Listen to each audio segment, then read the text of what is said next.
This program contains images which may be disturbing to younger or sensitive viewers. Parental discretion is advised. Home video allows us at Guinness to capture records that for years have only been talked about but never seen. I assure you, Steve and Ann Venning's home video will be something that you will never forget. It's the mouse plague of 1993. Oh, they're in my face! This shocking video was shot outside the livestock shed on the Venning's Australian farm. Oh, look at them all. Oh, look at them all. Despite the danger, Ann Venning had no choice but to wade into the mouse-infested shed to save her screeching pigs.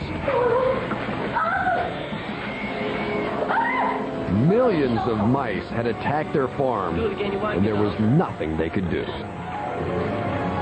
But they're still coming out. The waterfall that came out of that shed was just enormous. It was just probably about 2 feet high. Millions and millions just flowing out like water. Oh, yuck. This never-before-seen video reveals that the Vennings had responded not a moment too soon. The ravenous rodents had literally started to eat some of the pigs. The Vennings weren't alone. Miles away, Rob Berlin's livestock was also being attacked by swarms of mice. They chewed on the animals, the little ones that were freshly born, they'd eat the legs off of them. It was just terrible. It wasn't just the pigs that came under attack. Buildings were devoured. Farm equipment destroyed. Crops decimated. And disease was spreading.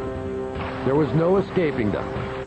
Armies of frenzied wild rodents ran amok, a modern-day plague of biblical proportion, one that would lead to an astonishing Guinness record.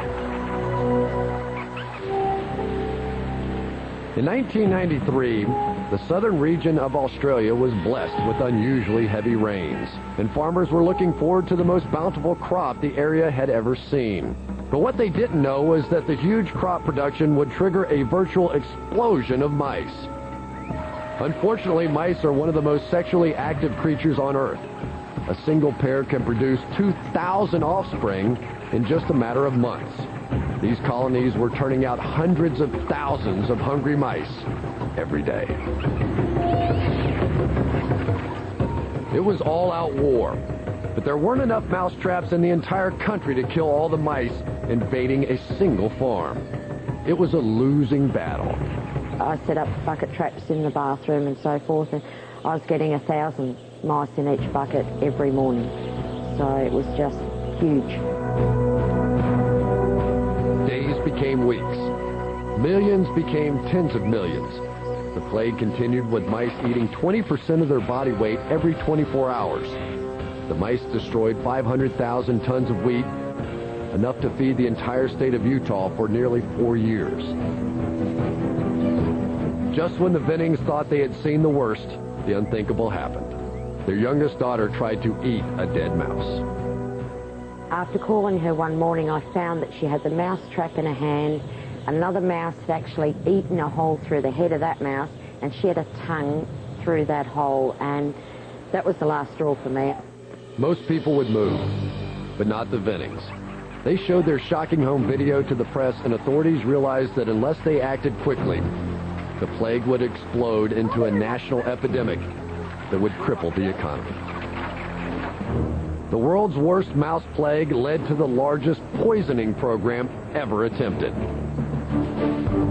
A team of scientists spread strychnine-laced wheat by air and land. These were drastic measures. They risked poisoning other animals and contaminating the food chain, but they had no choice.